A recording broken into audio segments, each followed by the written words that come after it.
This method is designed to help scientists to isolate monocyte-derived DCs from the blood and tumors of tumor-bearing mice in order to study their immunostimulatory properties.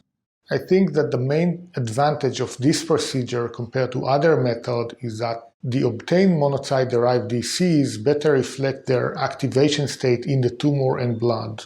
The hardest thing is probably to make sure that all of your reagents and tools are sterile and that you do not introduce contamination during this procedure. I've been isolating myeloid cells and dendritic cells from tumors for over 15 years now, and I had the idea of this method when I noticed that different isolation protocols resulted in different patterns of cell activation. Demonstrating the procedure will be Mrs. Santana-Magal, who is a grad student in my lab.